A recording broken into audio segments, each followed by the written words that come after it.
Shivani social worker, গরিব বিধবাদের নিয়ে কাজ করে। পুতুল শুনেছিল যে রথের দড়ি টানলে পরের জন্মে আর মানুষ হয়ে জন্মাতে হয় না।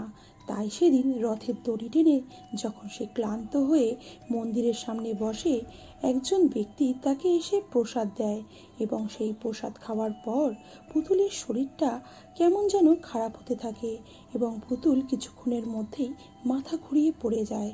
তারপরে কি ঘটে পুতুলের সাথে, যা তার জীবন পুরোই বদলে দেয়। হ্যালো বন্ধুরা, আজকের গল্প সাদা রঙের পৃথিবী, আর তোমরা দেখছো অনলি সিরিজ। যারা চ্যানেলে নতুন আছো অবশ্যই করে সাবস্ক্রাইব করে বেল বাটন প্রেস করে দাও। যারা ফেসবুক থেকে দেখছো লাইক অ্যান্ড ফলো করতে ভুলো না। মনে রাখবে, তোমাদের একটা লাইক আমাদের ভিডিও বানাতে অনেক বেশি উৎসাহী করে। আর যারা এ ধরনের ভিডিও দেখতে পছন্দ করে তোমাদের বন্ধুদের কাছে প্লিজ শেয়ার করে দিও।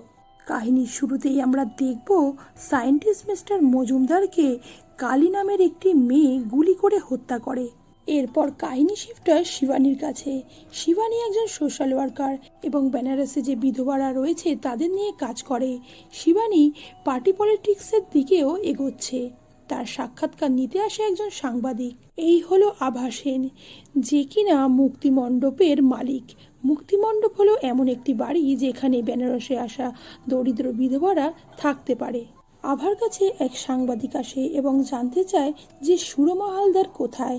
আভা জানায় যে সুরমা হালদার কদিন আগেই উধাও হয়ে গেছে, কোথাও গেছে সেটা কেউ জানে না। এই হলো সুমতি, যে এখন মুক্তিমণ্ডপেই থাকে।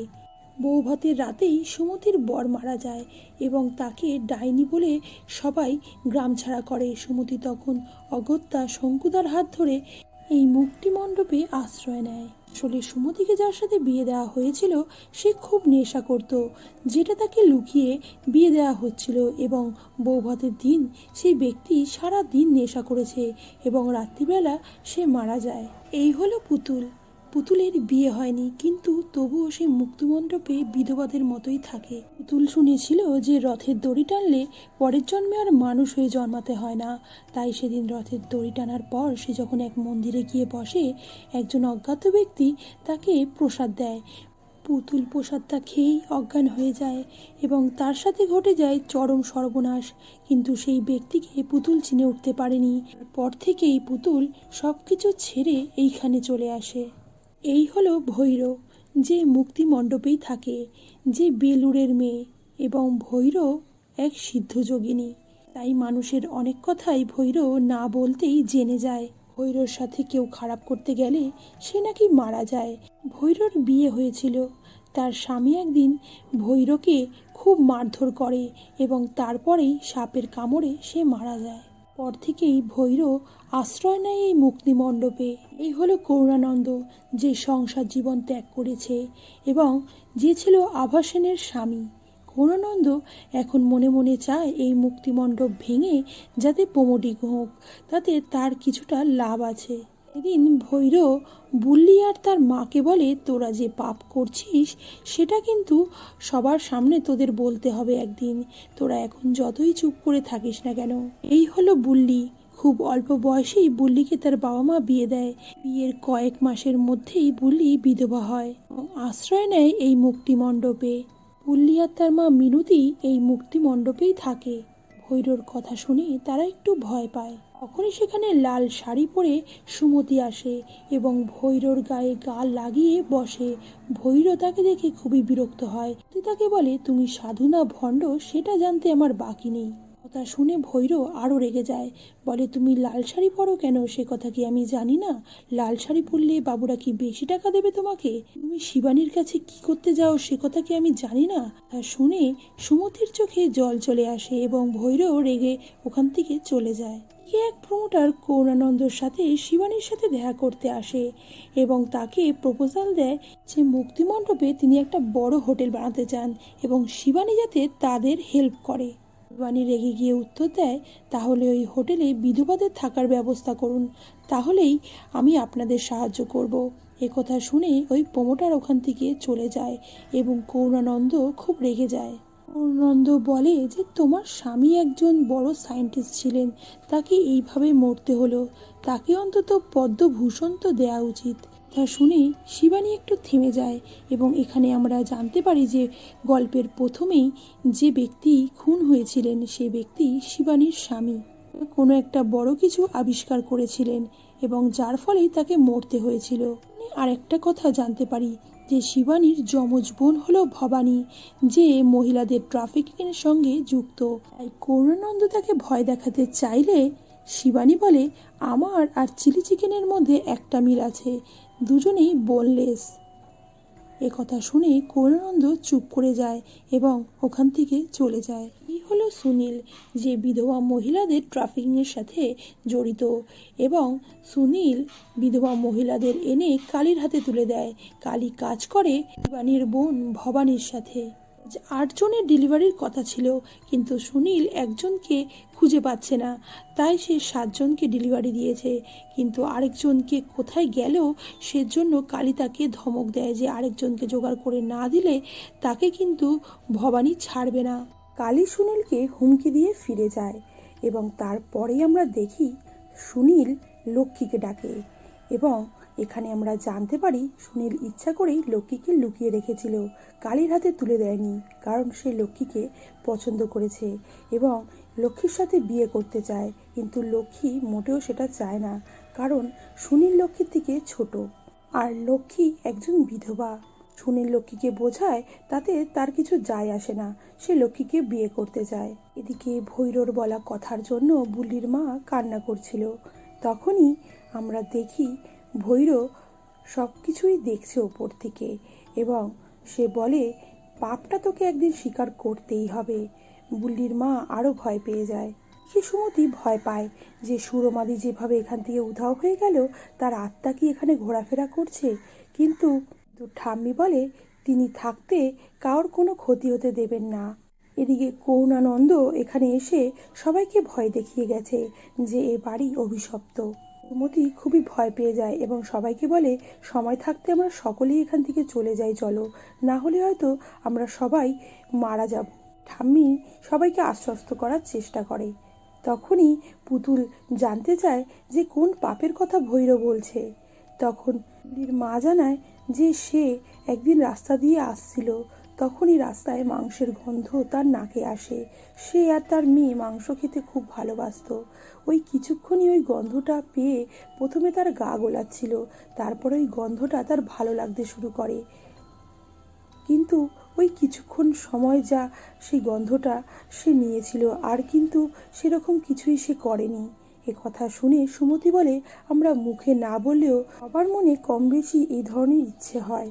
বলে, ভৈর সত্যি করে সিদ্ধ নারী, না হলেও কি করে এই কথা জানবে। বুল্লি এক জায়গায় নাচ শিখতে যায়। ছোট থেকেই বুল্লি নাচ করতে ভালোবাসতো। এখানেই আলাপ হয় কমলের সাথে। দুজনের মধ্যেই গভীরতা বাড়ে। কমল বুল্লিকে বিয়ে করার প্রতিশ্রুতি দেয়, বলে সে একদিন বুল্লিকে নিয়ে কলকাতা চলে যাবে, তারপরে তারা নতুন জীবন শুরু করতে পারবে। কমল করুণানন্দর ব্রহ্মচারী আশ্রমে থাকতো, যেটা ছিল সম্পূর্ণ ছেলেদের আশ্রম। এদিকে সুমতি তার বিয়ের ছবিগুলো দেখছিল আর ছিঁড়ে ফেলছিল, কারণ এই বিয়েটা তার জীবনটা ছাড়খাড় করে দিয়েছে। রাত হয়ে আসে। মুক্তিমণ্ডপের এক বিধবা জল খেতে উঠলে সেখান থেকে সে হঠাৎ করেই গায়েব হয়ে যায়। কি হয় তার সাথে কেউ জানতে পারে না। পেয়ে মুক্তিমণ্ডপের মালকিন আভা সেন আসে এবং সকলকে আশ্বস্ত করার চেষ্টা করে। আভা সুমতিকে বলে, তুমি তো এখন শিবানীর সাথে খুবই দেখা করছো, কি করছো ওর সাথে সেটা কি আমরা কেউ জানি না? নতুন নতুন শাড়ি গয়না দেয়, তোমাদের মন ভুলিয়ে রাখে, কিন্তু এতে যে তোমাদের ক্ষতি হচ্ছে সেটা তোমরা কেউ বুঝে উঠতে পারছো না। তখন ভৈর বলে, তোমার স্বামী যে এখানকার প্রমোটিং করার চেষ্টা করছে সেটা কি আমরা জানি না? ভৈরর কথা শুনে আভা বলে, তার স্বামী করুণানন্দ গৃহত্যাগী, সে এখন কি করছে সেটা নিয়ে তার মাথা ঘামানোর কথা নয়, কিন্তু সে যদি মুক্তিমণ্ডপের মেয়েদের কোনো ক্ষতি করতে চায় তাহলে সে রুখে দাঁড়াবেই। আভার কথা শুনে ভৈর বলে, আমি তোমাকে বিশ্বাস করি, তাই তো এখানে পড়ে আছি, না হলে এই বেশ ধরে যদি আমি নেতা হতাম তাহলে অনেক মানুষেরই ভোট কুড়োতে পারতাম। কিন্তু আভা বলে যে তুমি বিশ্বাস করো যে এই ধরনের কাজের সাথে যারা যুক্ত তাদের আমি সামনে আনবই, আর মুক্তিমণ্ডপের মেয়েদের কোনো ক্ষতি আমি হতে দেব না কোনোদিন। পরের দিন সকাল হতেই সুনীল স্নান করে আসে। এদিকে তখনও লক্ষ্মী ঘুমাচ্ছে। সুনীল একটু অবাক হয়, বলে তুমি এখনো ঘুমাচ্ছ কেন? লক্ষ্মী বলে যে বুঝতে পারিনি, সবে তো সকাল হলো। এরপর দুজনে চা খায়। তারপর লক্ষ্মী সুনীলের কাছে বলে যে তাকে যেন এখানকার কোনো আশ্রমে সে রেখে দেয় এবং থাকার ব্যবস্থা করে দেয়। সুনীল তাকে নিয়ে যায়। সেদিন যে দুই সাংবাদিককে আমরা ইন্টারভিউ নিতে দেখেছিলাম তারা আসলে পুলিশের লোক এবং তারা একটা ইনভেস্টিগেশন করতেই বেনারসে এসেছে। যে বিধবারা কিভাবে হঠাৎ করে গায়েব হতে শুরু করেছে তারই একটা সিক্রেট ইনভেস্টিগেশন তারা করছেন। এদিকে সুনীল লক্ষ্মীকে নিয়ে আভাসেনের কাছে গিয়ে মুক্তিমণ্ডপে থাকার ব্যবস্থা করতে বললে আভাসেন তাকে রাখতে চায় না। তখনই লক্ষ্মী বলে তার দিদি সুরমা হালদার মুক্তিমণ্ডপেই থাকতো, তাই সে এখানেই থাকতে চায়। তার কথা শুনেই সে এখানে এসেছে। একথা শুনে আভা একটু বিরক্ত হয় এবং বলে এখানে সুরমা বলে কেউ থাকতো না এবং তাদের ওখান থেকে খেদিয়ে দেয়। সেখান থেকে ফেরার পথে সুনীল লক্ষ্মীকে বকাঝকা করতে শুরু করে, কারণ সে কেন তার দিদির কথাটা ওখানে উল্লেখ করলো। না হলে হয়তো তার থাকার একটা ব্যবস্থা হয়ে যেত। আসলে 6 মাস আগে থেকেই সুরমা নিখোঁজ হয়ে গেছে, তাই ওর কথা শুনে লক্ষ্মীকে এখানে থাকতে দেয়নি। এটা শুনে লক্ষ্মী খুবই অবাক হয়।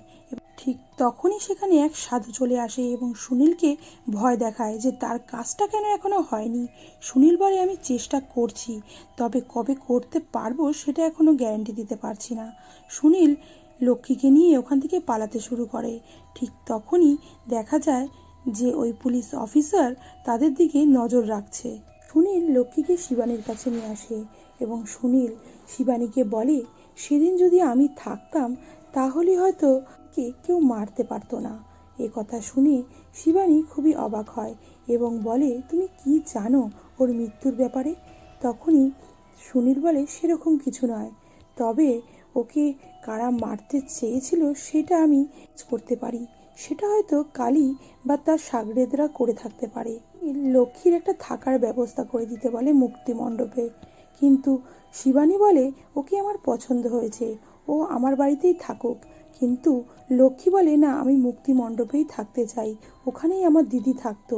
ওখানে দক্ষিণাকালীর একটা মন্দির আছে আর আমার মা আমাকে দক্ষিণাকালীর দৌড় ধরেই পেয়েছিল, তাই আমি সেখানেই থাকতে চাই। লক্ষ্মী জানায় যে তার দিদি সুরমা হালদার গত 6 মাস ধরে কোথাও চলে গেছে বা উধাও হয়ে গেছে। ওর সাথে কি হয়েছে সেটা কি খুঁজে বার করা যেতে পারে? তখন শিবানী বলে আমি চেষ্টা করব তোমাদের পাশে থাকার, তোমার যখনই কোনো অসুবিধা হবে তুমি আমার কাছে চলে আসো।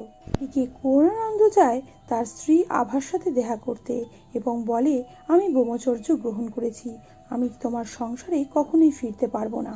মুক্তিমণ্ডপ তুমি ছেড়ে দাও। ওখানে এক বিদেশি প্রমোটার হোটেল বানাতে চায়, যার জন্য মোটা টাকা তুমিও পাবে। কিন্তু আভা একথায় রাজি হয় না, বলে তোমার মতো ভণ্ড সন্ন্যাসী আমি অনেক দেখেছি। একথা শুনে করুণানন্দ খুব রেগে যায়। আভা বলে আমি এই বিধবাদের পাশে দাঁড়িয়ে নিজের একটা খ্যাতি অর্জন করেছি, যেটা আমাদের সামনে ইলেকশনে কাজে আসবে। একথা শুনে করুণানন্দ বলে আমি যদি চাই তোমার এই খ্যাতি ধুলোয় মেশাতে পারি, সেটা তুমি জানো। এরকম হুমকি দিয়ে করুণানন্দ ফিরে যায়। শিবানীর কথা মতো লক্ষ্মীকে নিয়ে সুনীল যখন মুক্তিমণ্ডপে আসে তখন ভৈরব তাকে দেখে খুবই রেগে যায়, বলে তুই এখানে সবার সর্বনাশ করতে এসেছিস, তুই এখান থেকে বেরিয়ে যা। কিন্তু বুল্লির লক্ষ্মীকে দেখে খুব মায়া হয়। বুল্লি বলে যে থাক ও এখানে, ও আমার বন্ধুর মতো হয়ে থাকবে, আমি তো কারোর সাথে মনের কথা কইতে পারি না, থাক ও এখানে। কিন্তু ভৈরব কিছুতেই রাজি হচ্ছিল না। সুনীল অনেক করে বলার পর ভৈরব ওখান থেকে বিরক্ত হয়ে চলে যায়। এদিকে শিবানী আভার সাথে দেখা করতে আসে এবং বলে যে তুমি মুক্তিমণ্ডপের মেয়েদের অনেক ক্ষতি করেছো, তোমার ওদের সাথে আর থাকতে হবে না, ব্যাপারটা আমি দেখে নেব। কিন্তু আভা বলে তুমি আর তোমার বোন মিলে যে কুকীর্তিগুলো করছো সেগুলো আমি সব জানি, এবং তুমি কি মনে করেছো তোমাকে কি আমি কোনোদিন আটকাতে পারবো না? আমি ঠিকই তোমাকে আটকে দেখাবো। তা শুনে শিবানী আরো রেগে যায়, বলে মুক্তিমণ্ডপের সুরমা হালদার হঠাৎ করে উধাও হয়ে গেল, এর পিছনে নিশ্চয়ই তোমার হাত আছে, আমি পুলিশে কমপ্লেন করব। এ কথা শুনে আভা বলে তুমি আমাকে পুলিশের ভয় দেখাচ্ছ, কোনো কাজে লাগবে না, আমি মুক্তিমণ্ডপের মেয়েদের জন্য কি করেছি সেটা ওরা ভালো মতোই জানে। এদিকে রাতে যখন সবাই গল্প করছে তখন ঠাম্মি বলে, কোন ছোটবেলায় বিধবা হয়ে আমি এখানে চলে এসেছি, তারপর থেকে এখানেই আছি। এর কাছে সবাই জানতে চায় লক্ষ্মী কিভাবে এখানে এলো। লক্ষ্মী জানায় যে তার বিয়ে হয়েছিল, কিন্তু 1 বছরের মধ্যেই তার স্বামী মারা যায় এবং বাড়ির কেউ তার দায়িত্ব নিতে চায় না, আর সবাই তাকে অপয়া বলে দেখে দেয়। তাই ওর অগত্যা শঙ্কুদার হাত ধরে এই দিকে আসা। তা শুনে বুল্লিও খুব কষ্ট পায়, বলে তার জীবনটাও তছনছ হয়ে গেছে, তার জীবনে না আছে কোনো সুখ, না আছে কোনো আহ্লাদ। বাড়িতে লুকিয়ে সেই সাধু আসে এবং বুল্লির মা তাকে দেখে ফেলে এবং ঝ্যাঁটাপেটা করে, বলে মেয়েদের আশ্রমে তুমি কেন ঢুকেছ। এই সাধু কিছু একটা বলতে চাইলেও বুল্লির মার ভয়ে সেখান থেকে পালিয়ে যায়। এদিকে পরের দিন সুনীল আর লক্ষ্মী আসে সাধুর সাথে দেখা করতে এবং জানতে চায় সে কেন রাত্রিবেলা ওখানে গেছিল। জানায় যে তাকে যে কাজটা দিয়েছিল সুনীল সেই কাজটা তো করছে না, তাই তাকেই যেতে হয়েছে। এখান থেকে আমরা জানতে পারি সুনীলকে বলেছিল যে মুক্তিমণ্ডপের মেয়েদের ভূতের ভয় দেখাতে, যাতে তারা এখান থেকে চলে যায়। কিন্তু সেটা কেন, এ কথা জানতে চায় লক্ষ্মী। তখন সাধু বলে ভৈর আর এই সাধু একই গুরুর শিষ্য ছিল এবং ভৈর যে সিদ্ধ যোগিনী সেটা সবাই জানে এবং তারা দুজনে মিলিত হয়ে যদি কোনো কাজ করে তাহলে সে কাজটা বেশি ভালো সফল হবে। তাই সে চায় ভৈর তার সাথে এসে থাকুক। সুনীল বলে, না, তুমি ভৈরকে ভালোবাসো তাই তুমি এইরকম করো, সেটা আমি ভালো মতো জানি। এ কথা শুনে সাধু সেখান থেকে চলে যায়। সাধু চলে গেলে লক্ষ্মীকে মাথা টিপে দিতে বলে সুনীল এবং লক্ষ্মী সেই সময় সুনীলের কাছে জানতে চায় যে সে সাধুর কথা কেন শুনছে। তখন সুনীল জানায় তার মার একবার খুব শরীর খারাপ হয়েছিল, মরমর অবস্থা হয়েছিল, ডাক্তার বুদ্ধি কিছু করেই তার মা সুস্থ হচ্ছিল না। তখন এই সাধু কোন এক মন্ত্র বলে তার মা সুস্থ হয়ে ওঠে এবং তাই সে সাধুর কিছুটা সাহায্য করছিল। রাতে পুতুল মুক্তিমণ্ডপেরই এক বিধবাকে দেখে কালীর সাথে কথা বলতে।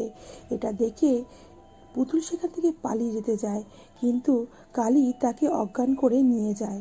কালী পুতুলকে ধরে নিয়ে আসে ভবানীর কাছে। ভবানী তাকে বলে যে সে যদি তার কথা মতো চলে তাহলে কোনো অসুবিধা হবে না, তার কথা মতো মুক্তিমণ্ডপের থেকে তার জন্য মেয়ে সাপ্লাই করতে হবে, অর্থাৎ মুক্তিমণ্ডপের বিধবাদের তার হাতে তুলে দিতে হবে। আর এর অন্যথা যদি হয় তাহলে কিন্তু পুতুল টিকতে পারবে না। এদিকে আমরা দেখি রাতের অন্ধকারে লক্ষ্মী কোথাও একটা যাচ্ছে। কিছুক্ষণ পর আমরা দেখি লক্ষ্মী ভবানীর সাথে দেখা করতে আসে এবং এখান থেকে বোঝা যায় যে লক্ষ্মী ভবানীকে আগে থেকে চিনত এবং ভবানী লক্ষ্মীকে কোনো একটা কাজ করতে পাঠিয়েছিল মুক্তিমণ্ডপে। ঘটনা ফ্ল্যাশব্যাকে যায়। আমরা দেখব যে শঙ্কুদা যে সব মেয়েদের বিয়ে করার প্রতিশ্রুতি দিয়ে পাচার করে দেয়।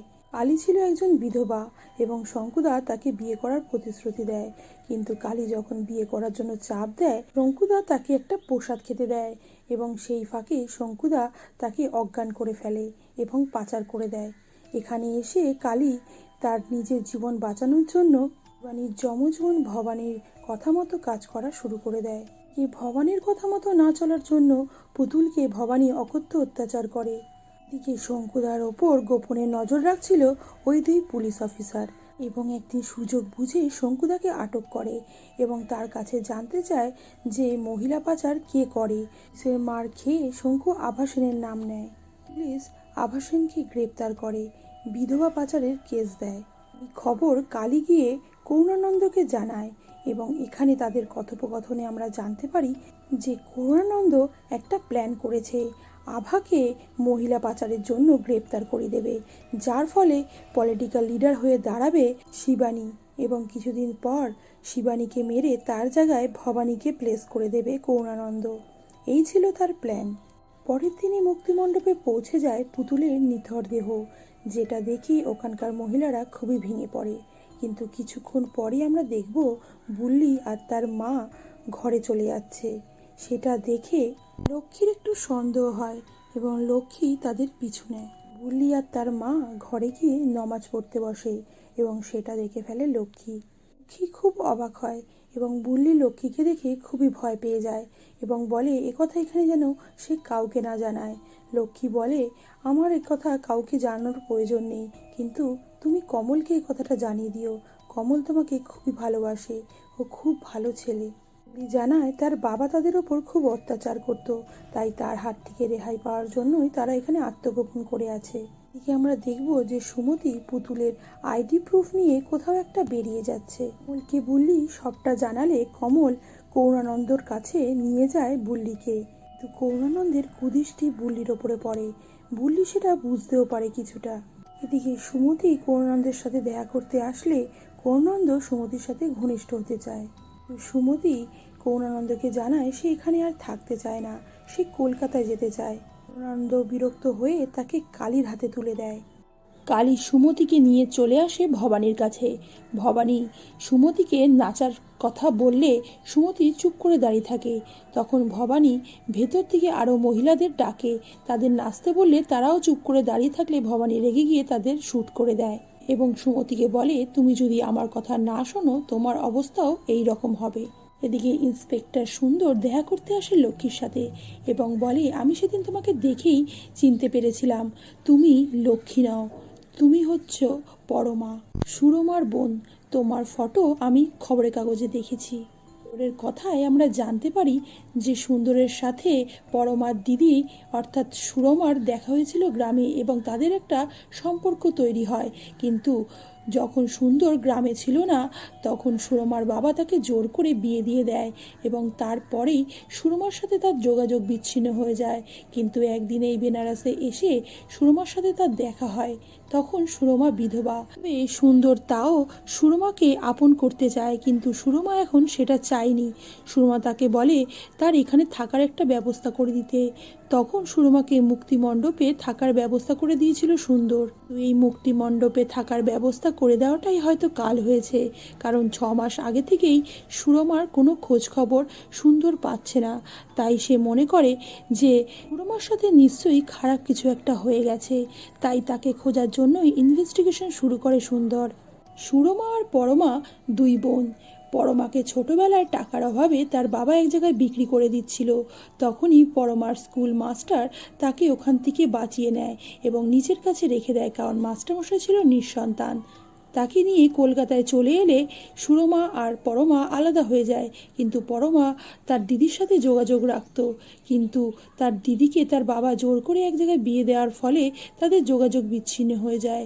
কিন্তু কয়েক মাস পর তার দিদি বিধবা হয়ে এই বেনারসে চলে আসে, সেটা সে জানতে পারে।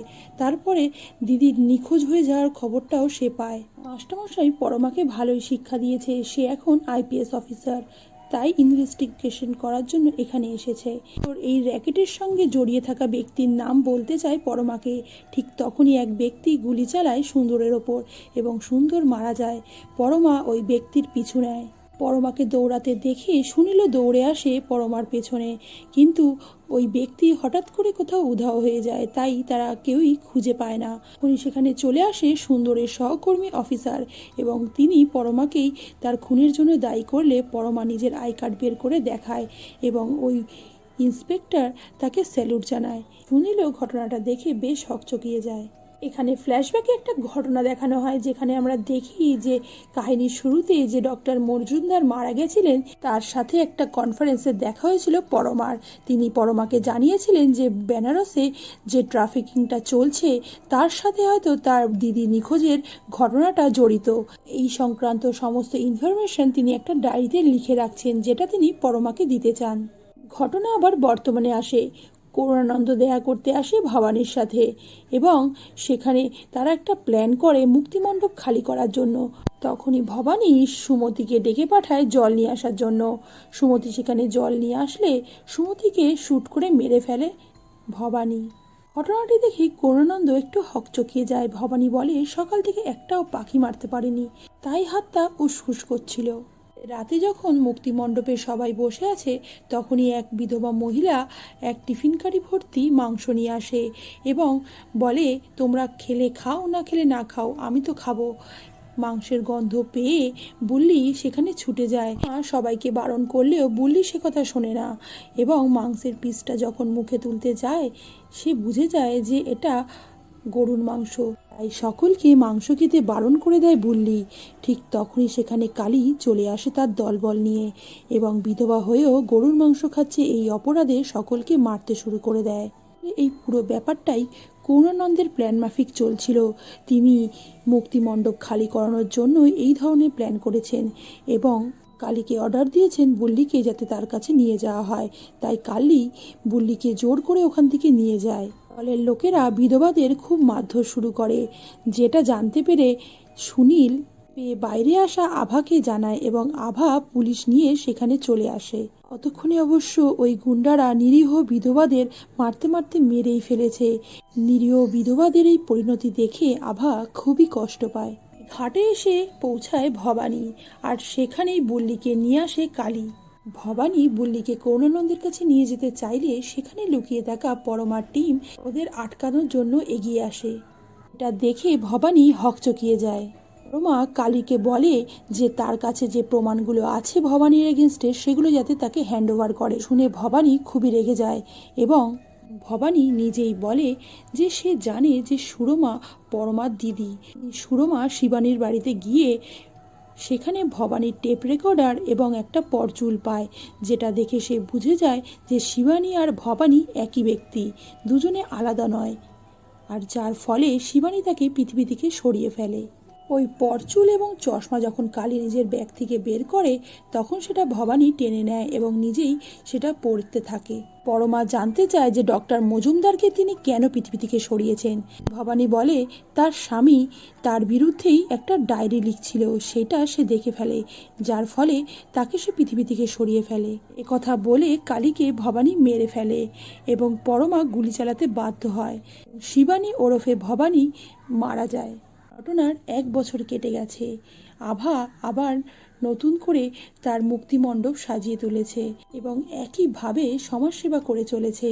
এদিকে সুনীল একটা নতুন সেলুন খুলেছে। ভৈর আর সাধু বাবা এখন একসাথে ঈশ্বর সাধনায় মগ্ন। কমল আর বুল্লি নিজেদের ধর্ম বজায় রেখেই একসাথে পথ চলা শুরু করেছে। আর এখানেই আজকের গল্প শেষ হয়। ভিডিওটি ভালো লাগলে লাইক অ্যান্ড শেয়ার করে দাও। মনে রাখবে তোমাদের একটা লাইক এই ধরনের ভিডিও বানাতে আমাদের অনেক উৎসাহী করে। আর আমাদের সাথে জুড়ে থাকার জন্য সাবস্ক্রাইব করে বেল বাটন প্রেস করে পাশে থাকো। তোমরা যদি ফেসবুক থেকে দেখছো অবশ্যই করে লাইক অ্যান্ড ফলো করে দাও। দেখা হচ্ছে নেক্সট ভিডিওতে, ততক্ষণের জন্য খুব ভালো থেকো, সুস্থ থেকো।